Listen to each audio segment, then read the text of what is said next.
think what ICANN means is, just not letting certain things about you hold you back from doing what you want to do. Well, what it is to me, I'm just going to say it how it is. It's a place where I'm normal. Ordinarily, autistic people, they're the odd ones out. But in ICANN, that's not the case. In ICANN, everyone's autistic. Well, basically, ICANN just means to me is that it's just a place where I can socialise in the comfort of my own room. I think the thing I've really gained the most from it is the fact that I'm able to talk to people that, are autistic like myself, so I don't really feel left out, if that makes sense. Definitely the biggest, I think, positive is, I guess, a sense of community around ICANN Network. Just being surrounded by other such amazing people with interests and talents, and it makes me feel very connected to like a community and stuff. So I think for me, that's like the biggest positive for me, just because the ICANN community being part of it. So yeah. Yeah, I have to agree, especially working at ICANN, it's one of the best workplaces I can imagine, just because everyone is neurodivergent or has a great understanding of it, so it's just really comforting to be around people who have these wide interests but also understanding what you experience. It, as Brendan said earlier, it makes you feel normal for like this group, and we should, because we are normal.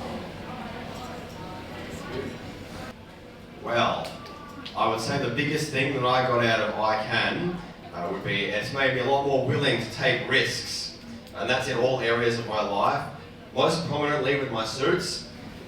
So in that vein, it's made me more willing to be the most sort of a real version of myself. And that's come with all manner of social privileges. I guess what I've gotten out of the ICANN program is just everyone can just be themselves. Like everyone can just talk where they want to. They don't have to talk if they want to, and that's okay with everyone. For me, it is so much fun being in those interest groups for the online program. Kind of going a bit of the back in the history of me, one of my teachers that I looked up to, his name was Mr. McGonagall. They were not a wizard from Hogwarts, but they were a teacher from my school. One of my favourite things about him, he just loved seeing people talk about their interest and really encourage them to kind of pursue their interest, and he showed lots of genuine enthusiasm, and that's something I like to bring to my programs, and that's what I get excited for. I'm so excited for everyone to kind of share about their interests about animals, Minecraft, Harry Potter, share facts and be in that space, and it makes me very happy and excited to get involved with it. So yeah, that's fun. The fun facts. The fun facts that everyone shares when an interest group and someone, like a lot of these interest groups, a lot of people in the group, this will be their special interest, so everyone has this deep knowledge of it, and you just learn so much from these kids, and it's absolutely amazing. I really love it. One thing I always look forward to is the games, especially Who Am I? Who Am I is like the best games like ever. Like even when I'm trying to think of something and then no one even basically guesses who they are. I really hope that, I guess, for my participants who are involved in the group, come out of the program just loving themselves a little bit more, or kind of get really passionate about the things that they love, about Harry Potter, and kind of encourages them to kind of look for more groups, more friends, people who have that similar interest, and just kind of focus on it, kind of keep taking it further and further. So I think that's a big one for me. Well, the biggest impact that I suspect I've had in the ICANN network would definitely be with the interest groups, namely the groups that I myself am deeply interested in. So when they put me in a gaming group, for instance, like it gets so real in the gaming groups, you don't even know. But with the gaming groups, we come in there and we just get to facilitate an hour-long discussion about gaming. The same is true for all other interest groups. To be honest, I thought you were going to say something super related. But, guess Well, not. predictable. I doubt that. I kind of have to agree with what Pat said about with like your impact. Talking about how people can be more expressive with like their interests and stuff. I personally don't really feel like I've made that much of an impact that I know about. Like as a brand, there's probably a chance that I did, and I just don't know about it. But yeah, I kind of have to agree with what Pat said. Yeah, I think the impact on that has just me being able to kind of socialize with everyone, like not particularly like those in Victoria, but those like outside of Victoria, and being able to see that people from different areas of this beautiful country, that they'll be able to like talk to other people. Can I just add one thing about that real quick? So Gus, you were saying you didn't know of any impact that you've had. Sorry to put you on the spot, but you were saying you didn't know of any impact that you've had in the online groups.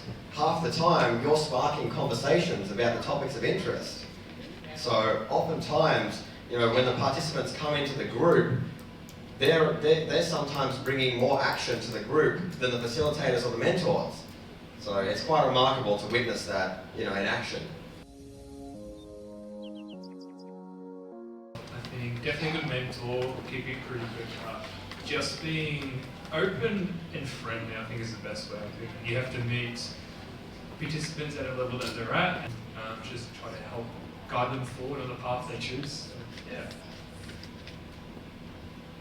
Well, first and foremost, it certainly helps the case when the mentor to autistic people is themselves autistic. But secondarily, I would also say just a willingness to make the content fun and engaging. It's one thing to ask people to come in and have fun in the session, but if you give them a reason to get excited, then it's a completely different deal. Yeah, kind of adding on to what Brendan said. Obviously, if you have a mentor that's autistic themselves, they'll be a bit more, they'll be able to relate to some of the stuff you're talking about, so it'll be easier for them to, find a way to help you get through stuff. So I think another thing that will make a good mentor is like, if they're supportive, but not too lenient, if that makes sense. I don't know exactly the best way to word it, but you can probably see what I'm kind of referring to with that. I agree with everyone. I'd also have to say, I feel like one thing that would make a great mentor is definitely just a genuine care about what you're doing and the people you're working with. I think that's something, I've noticed a lot with the people at ICANN that I think really has helped groups go super well. I would describe it as a place where you can just socialize with people from the comfort of your own home without having to go travel anywhere at all. Or it's your own comfort zone, but you still get to talk to people, socialize, and even talk about your interests. It's normally 8 to 12 autistic people who all have the same interest in common. So that's 8 to 12 experts all talking about the exact same thing for an hour straight. It's never a dull moment. I think a good way to describe the online program is it's a good way for you to discuss your interest with people that have similar interests to you without having to go to like an unfamiliar or somewhat overwhelming environment. Like you can just be in the comfort of your own home and still have people to talk about that have similar interests to your own. Yeah, I feel like along with not having to go to an unfamiliar environment, it allows you to open up more. So it's a way to open up, talk about something you like, while gaining new skills at like discussing with others, engaging with other people, gaining these new social skills, all while you can be in bed, you can be fidgeting, you can be like, you don't have to do anything you're not comfortable with. I guess just that environment where you're still able to learn, but it's in like a comfortable environment.